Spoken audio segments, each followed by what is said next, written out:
with AMD stock hitting an absolute all-time high of $287.61 yesterday, but then, suddenly showing signs of cooling off today, you really have to ask yourself the billion-dollar question. Right, the big one. Yeah. Yeah. Like, are we looking at an undervalued AI gold mine that's just getting started? Or is this a perfectly disguised value trap that's about to catch retail traders completely off guard? It is, well, it's really the defining price discovery moment for the entire tech sector right now. Yeah, absolutely. Because when a stock breaks into blue sky territory, meaning it has literally never traded this high before, there's zero historical data to act as a ceiling. You're just flying blind. Exactly. The algorithms, the institutions, the retail traders, they're all flying blind, just trying to collectively agree on what this company is actually fundamentally worth today. And the debate over that fundamental worth is fierce right now. So today, our entire deep dive is dedicated to unpacking this whole advanced micro devices phenomenon for you. It's a lot to unpack, too. Oh, it really is. We're going to cut through the noise of this blue sky breakout. We're going to examine the raw financials, the technical indicators, and really explore this fierce debate between the bulls and the bears. Yeah, because we've got a lot of ground to cover. We've got analyst reports, options order flow data, insider trading logs. Right. But real quick, before we get into all that tape, if you're catching this deep dive on YouTube, be sure to like the video, subscribe to the channel, and it is absolutely compulsory that you leave us your thoughts in the comments. We definitely want to know if you are buying or bailing on this one. Exactly. So let's start by looking at the actual tape. To figure out if this is a trap, we first have to understand the fundamental engine driving the price. Right. Let's set the stage. So the current price is sitting at $274.95. That's down about 1.24% today. Just a slight breather. Yeah, slight breather. But, when you zoom out to the 52-week range, this stock was sitting at $85.17. Wait, $85? Just a year ago? Yeah, 85 to 287. It is a staggering swing.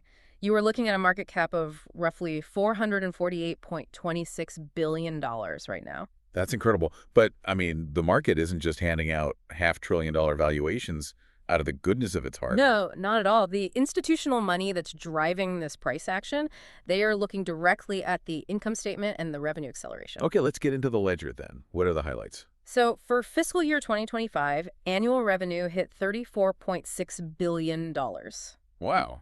Which is a 34% year-over-year increase.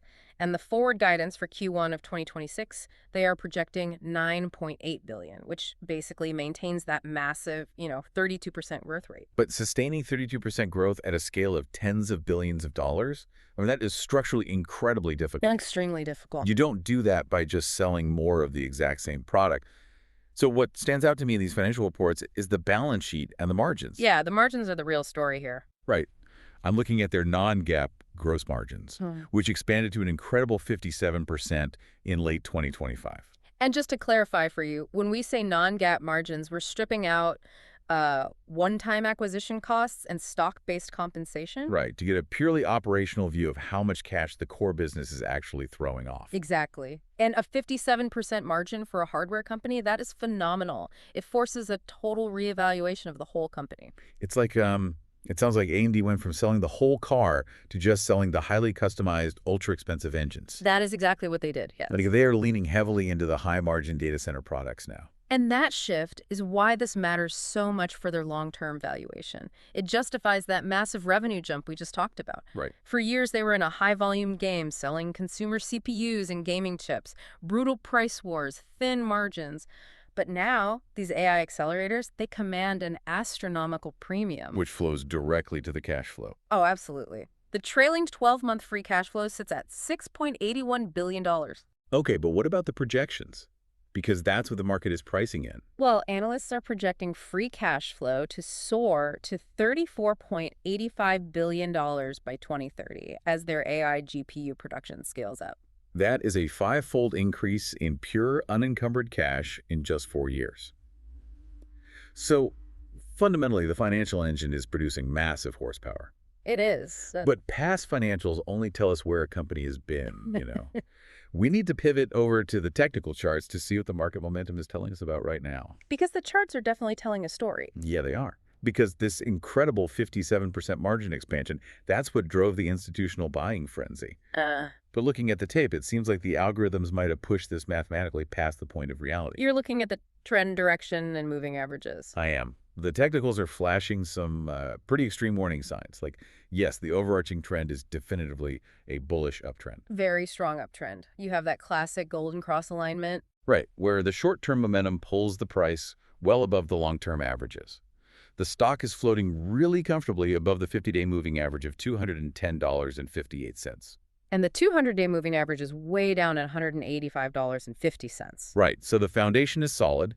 We have an immediate support floor around $261.50 to $264, and a major resistance ceiling around $288. But then you have the negative signal. Exactly. The 14-day relative strength index, the RSI, is sitting at 91.45. And that is a critical short-term weakness to isolate. For context, the RSI measures the speed and magnitude of recent price changes on a scale of 0 to 100. Right. Typically, anything over 70 is considered mathematically overbought. So an RSI of 91.45 is just a statistical anomaly. Wait, an RSI over 90 is extreme. That's like running an engine in the red for way too long. It really is. Doesn't that suggest an imminent 5 to 10% short-term pullback, just to let the algorithms reset? Yes, it is a major warning sign for short-term traders. A mean reversion is highly probable here. The buying pressure has been so relentless that the price has completely detached from reality. It's like a rubber band stretched to its absolute physical limit. Exactly. But the reason it's stretched this far comes down to the options market. The order flow is just wildly skewed right now. Oh, I bet. What are the numbers? We are seeing 82.6% of the dollar volume sitting in call options, which are bets that the stock will continue to rise. And only 17.4% in puts. Wow. Yeah. And, well, we should explain the mechanism of what that much call volume actually does to the stock price. Right, because when retail traders buy that many call options, the market makers who sell them those options, they're forced to hedge their own risk, Exactly. They have to go into the open market and buy millions of shares of the actual stock. which creates a gamma squeeze. The stock goes up because options buyers force market makers to buy the stock, making it go up even more. And since the technicals show an engine running incredibly hot right now, the natural next step is to look at who is actually driving the car. Right, we have to follow the money. We need to compare the actions of insiders against retail investors. Because there's a fascinating divergence happening. Let's outline the institutional side first. The smart money, like hedge funds, they're buying heavily based on the upcoming MI450 GPU launch narrative. They're playing the long game. But alongside them, you have this massive retail FOMO. Everyday traders are getting dragged in. Yeah, the fear of missing out is very real here. The data shows approximately 17% of Gen Z investors are actively trading the specific ticker right now. 17%, that is a huge concentration. It is. They are the ones buying all those call options. But then you look at the other side of the ledger, and this is the bombshell. Okay, lay it on us. The insiders are selling. Wait, really? While everyone else is buying. Yes. As prices hit these record highs, CEO Lisa Su offloaded roughly $16.9 million in shares in March. And that was when the price was around the 197 to 203 range. But more recently, Chief Technology Officer Mark Papermaster just sold approximately $9 million on April 16th at prices up to 275. Okay, I have to push back on this a little bit. If the people who literally build the company's future are cashing out millions at record highs, why are everyday retail traders rushing in? Well, that's the big question. Isn't this exactly how retail gets trapped? They're providing exit liquidity at the absolute top, while insiders secure generational wealth. I mean, I hear you, but we have to inject some objectivity into how executive compensation works. These aren't impulsive trades. Right, the 10b5-1 plans. Exactly. The SEC requires executives to set up automated selling schedules months, sometimes years in advance. It's totally blind. They don't just log on and hit sell because the stock is high. Sure, but a blind automated process still executes at the market price.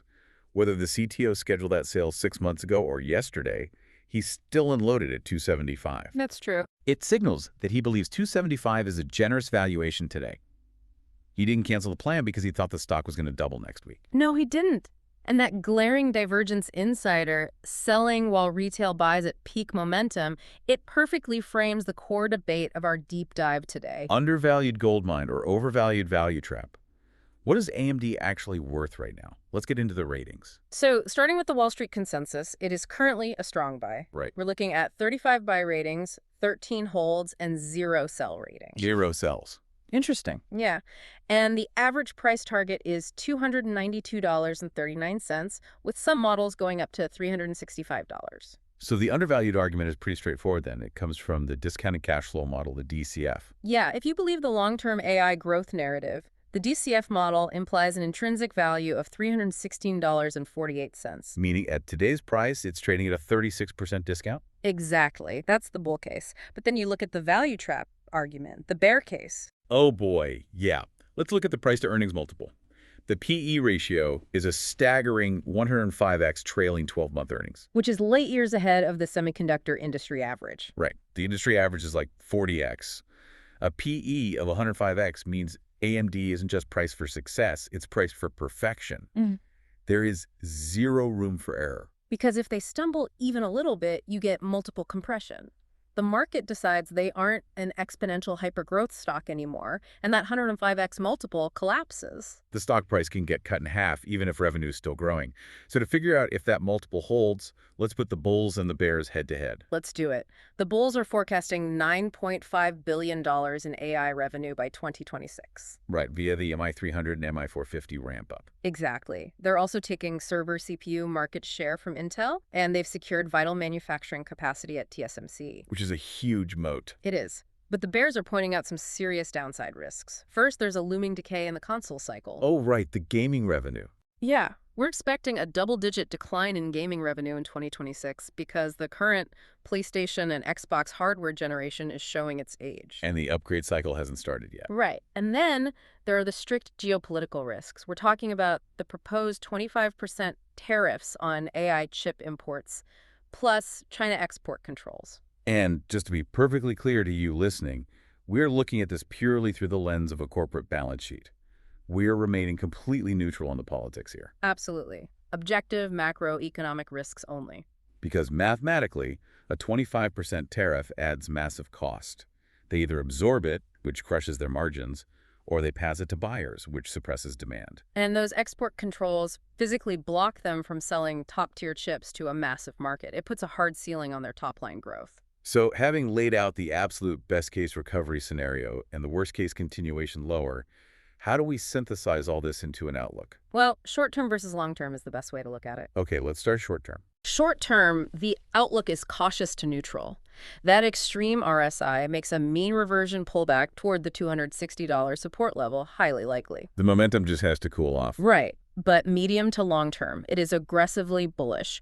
Analysts think the 30% growth forecast might actually be too conservative given raw AI demand. Okay, but before you go making any moves, I need to explicitly remind you that this deep dive is an educational analysis of current sources and data. This is not financial advice. Please conduct your own diligence. And part of that diligence should be looking at the ultimate upcoming catalyst. The May 5th, 2026 earnings report.